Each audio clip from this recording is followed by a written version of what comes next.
Hello everyone and welcome back to the channel and to another video. I'm just up here in the woods for a couple of days work, so I thought I'd take this opportunity to show you the shed stroke hut stroke cabin that I built a few weeks ago now. Yeah, I built this in a week and it was a bit of a carry on. I didn't have a lot of free time, so I was coming up to the woods in the afternoon about 2 o'clock, and of course it gets dark by about 4, so I was doing maybe 5 or 6 hours and half of that was in the dark.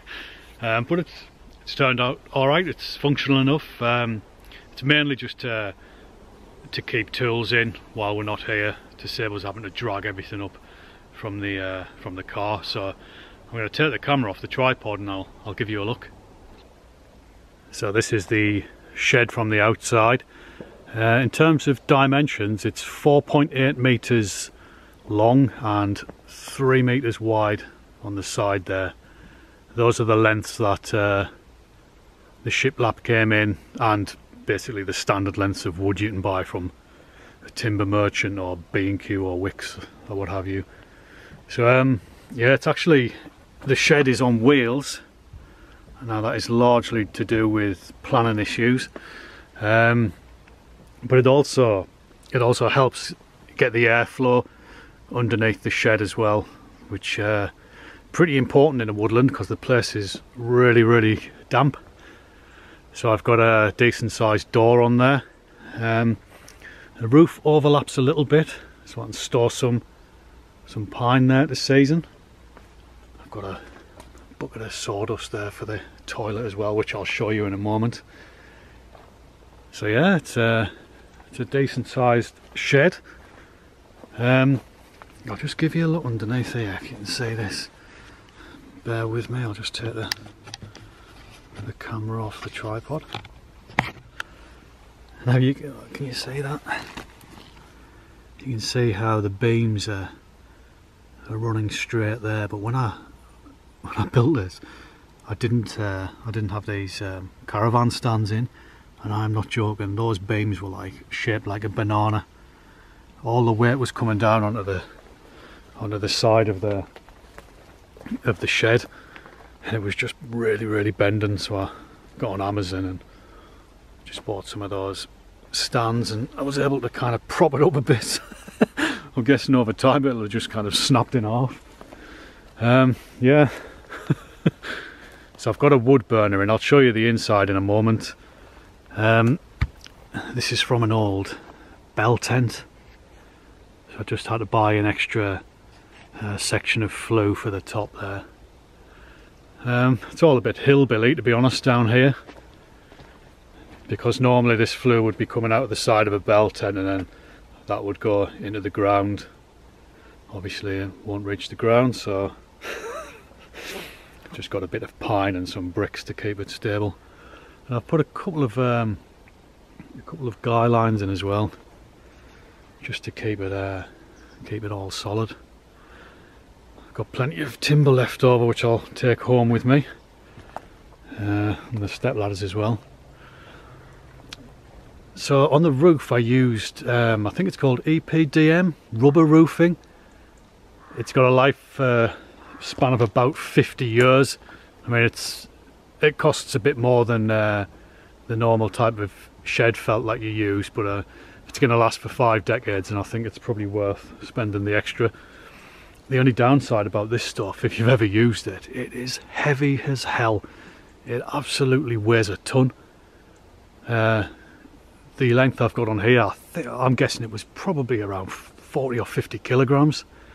And I used those step ladders. I had to kind of carry it up on my shoulder and like dump it on the roof, and it was a right struggle, and when I dumped it down it actually landed on me thumb. You still see the nails still bruised there. So it was a bit of a carry on.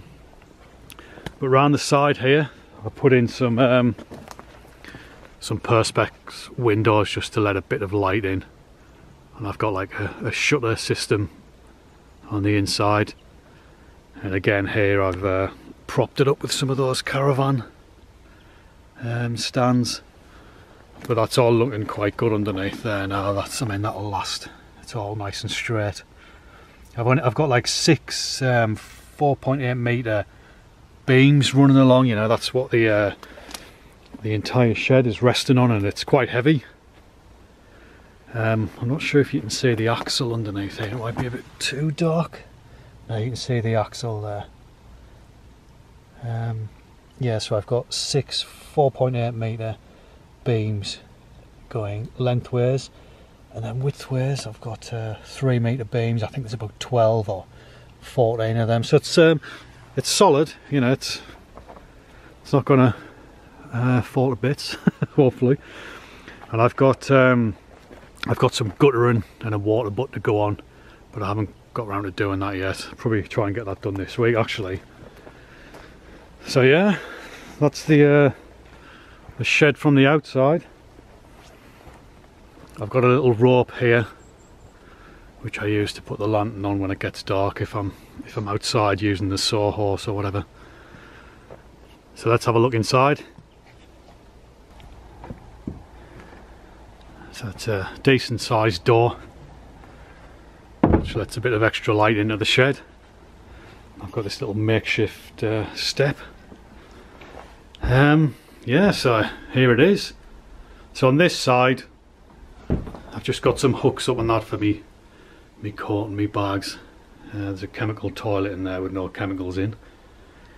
And I've got one of my camp kitchens in here.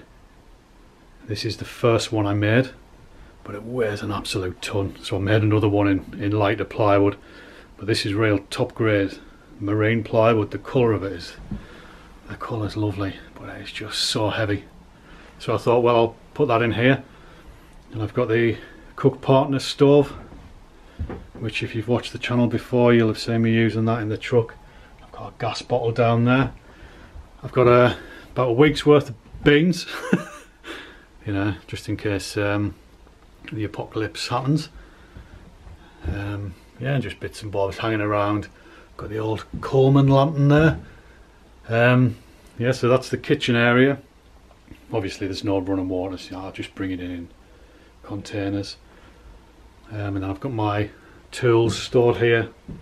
I just leave most of these here because it's just to carry on fetching everything up from the truck. I've been using the little Makita electric chainsaw for a few months now, and it's excellent. Gilly kettle, that lives in there as well. And I've got a shutter there for the window which just falls down and then locks at the side for a bit of security. And on this side we've got a shelf for like toiletries, etc. Oh, what's that? Some beer.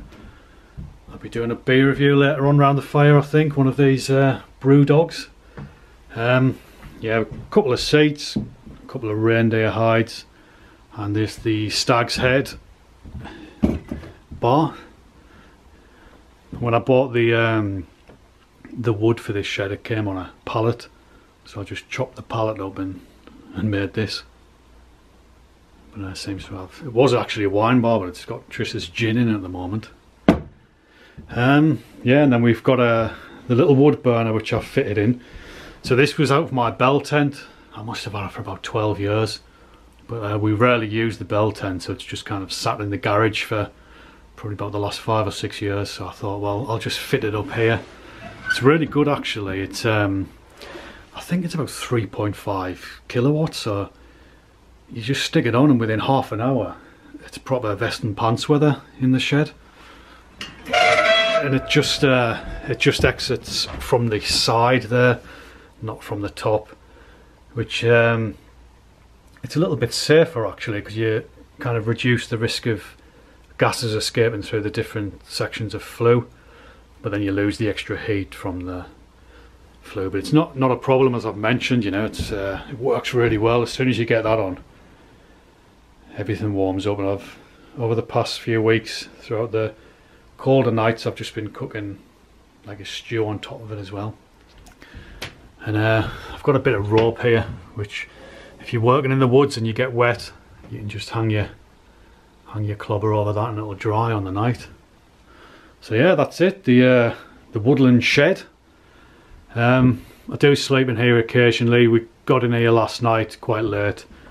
and there's a inflatable mat there, so I'll just lay that down here and get a good night's kip so we can get up early in the morning and then start working, which I'm going to do now. Actually, I've got a few jobs to get on with, so I'm going to crack on with that. And then I've got the little folding fire pit with me, so I'll probably have a little campfire outside of the shed as it's getting dark and have a beer or two, I reckon. So yeah, I also built a little toilet cubicle as well. Obviously there's I don't want to use that chemical toilet really. It's just for during the night when you've had too much beer. So yeah, so I just knocked up this little cubicle here, which you can just pick it up and move it around, you know, so you kind of dig a hole and it just kind of protects your modesty in case anyone else is around. So the toilet here is it's a council recycling box. So I just cut a hole in it and stuck a toilet lid on, and that works perfectly. So you can just kind of give back to Mother Nature, fertilise the earth as you're working. So you can lock that out from the inside, but to be honest, there's not a lot of room, so you can kind of just leave it open there and get a nice vista, which is what I tend to do.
Well guys, it's getting on a bit now. The sun is beginning to sink. It's fairly low in the sky. It's only about 3 o'clock, but we're past the first week of December, so we're slowly getting towards the shortest day of the year here in the UK. But after that, you know, the days will be getting longer and we'll be heading towards spring. I've just processed all the firewood for tonight.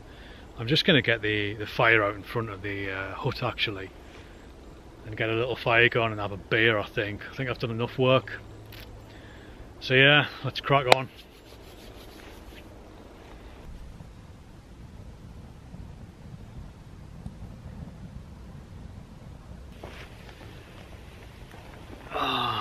Tell you what, this is the life. I think I've upped the game a bit here. I've got a little side table with me, and I've got a plastic glass in the shed, which I think really if you do a beer review you want to see what colour the beer is, so I'm going to pour it into a glass. So I've just got a couple of Brewdog beers here. I know I reviewed, my last beer review was a Brewdog milk stout. But I've got a couple of their bottles here. I've got the Brewdog Clockwork Tangerine Citrus Session IPA. That weighs in at 4.5%. Sessionable. 4.5% sessionable. Well, maybe it's not when you're my age. And I've got a Brewdog Hazy Jane New England IPA. Now this one weighs in at a 5%. I think it's kind of like a bit of a wheat beer, you know, like a cloudy beer. And definitely, well, I can't see through the bottle, so I think what we'll do is we're going to start off with the Clockwork Tangerine. So let's give this a go.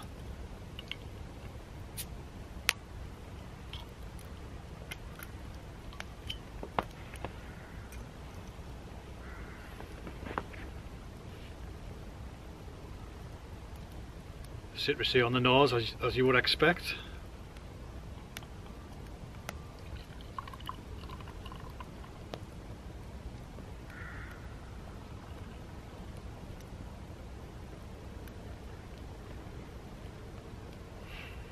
Can you tell I used to work in a bar? Look at that.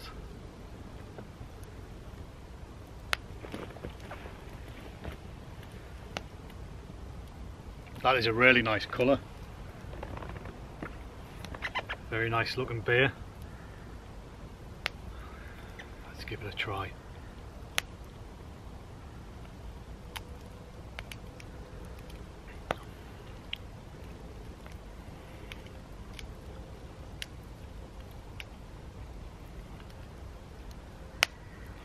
It's like an instant kind of, how would I describe it? Orange marmalade.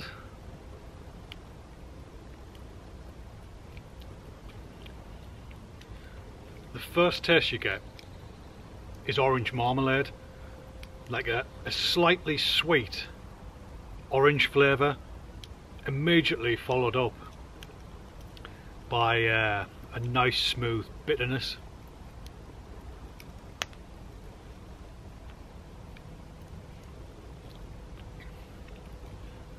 Yep, I think Brewdog, I just don't think they make bad beer. That is another corker,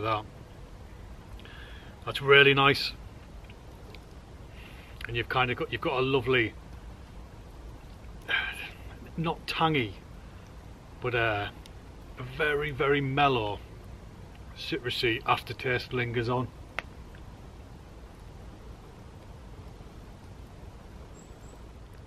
Well, the Clockwork Tangerine went down a treat, so let's move on to the Hazy Jane, which I'm guessing is going to be a very cloudy beer.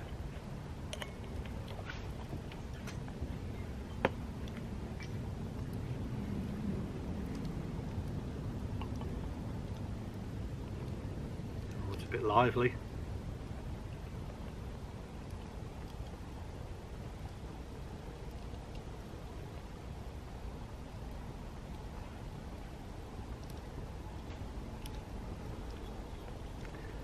Have a look at this one. Yeah, so this is a New England IPA, and I'll give you a look at the colour of this beast. So it's definitely a cloudy beer. Looks a bit like pea soup. So let's give it the taste test.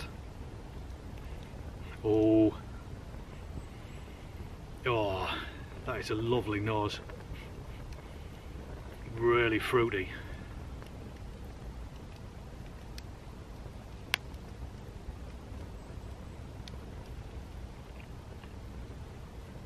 It's quite mellow actually. The smell's like really, really, really fruity, almost like a pop. I was expecting to get a really fruity beer, but it's not actually. It's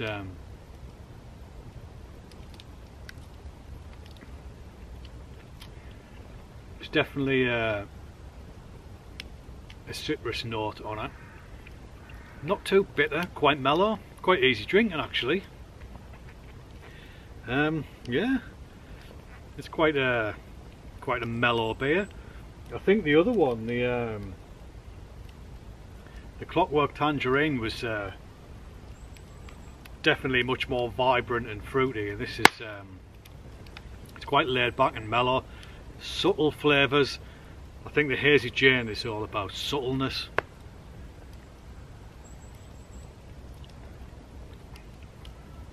Very nice, actually quite a nice winter drink as well. I think it does have that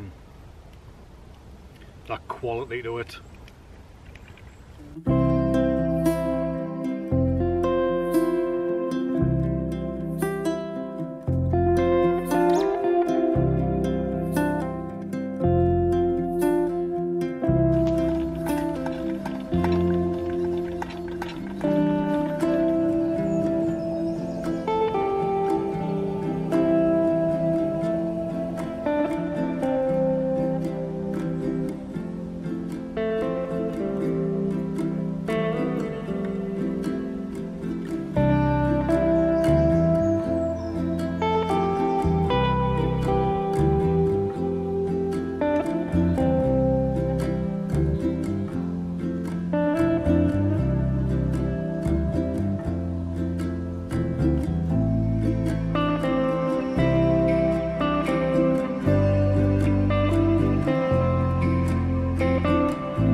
Morning folks, just got myself a nice fresh brew.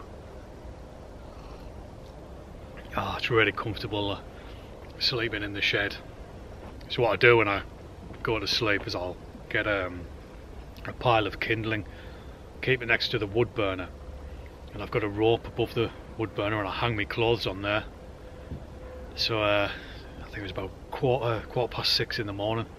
I got up, quickly chucked the kindling in the wood burner, lit it, shut the door, back to sleep for like 15-20 minutes, and then when you get up there, the shed's nice and warm, and then my clothes are also warm, so you just get changed straight away without too much hassle.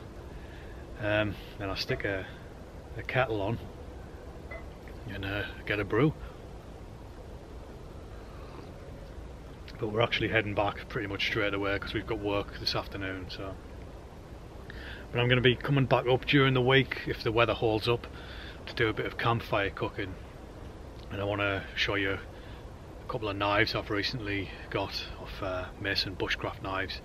Really nice.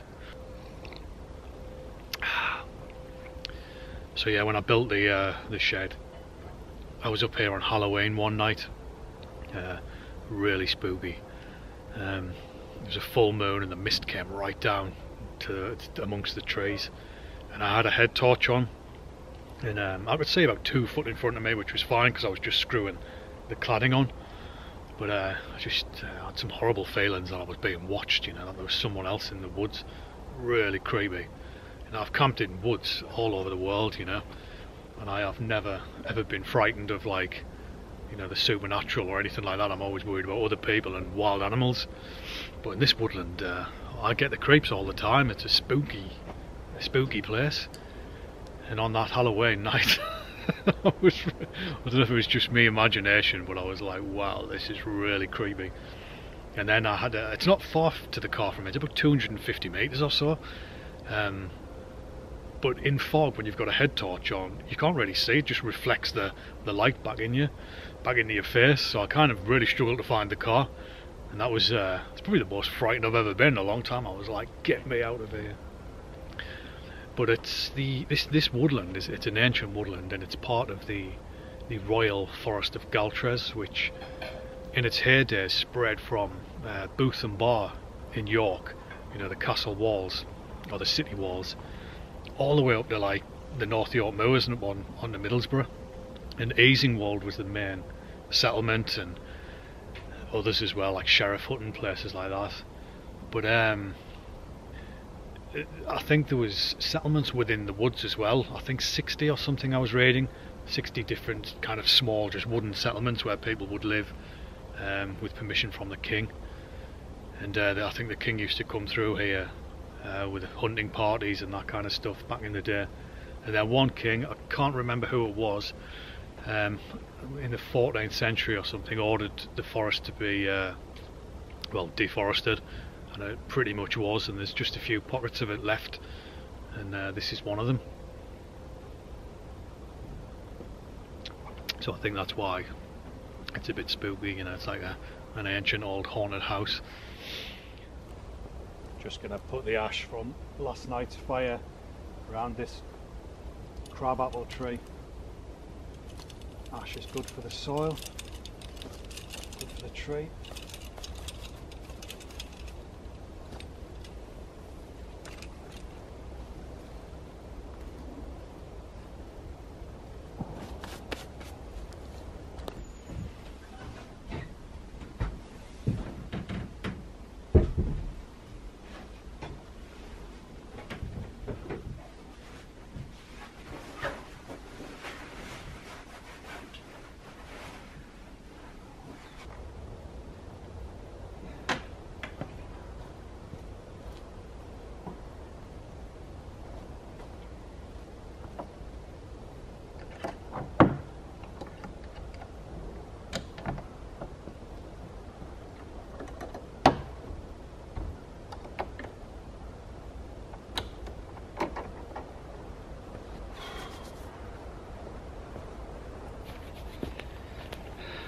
Well guys, that's us done.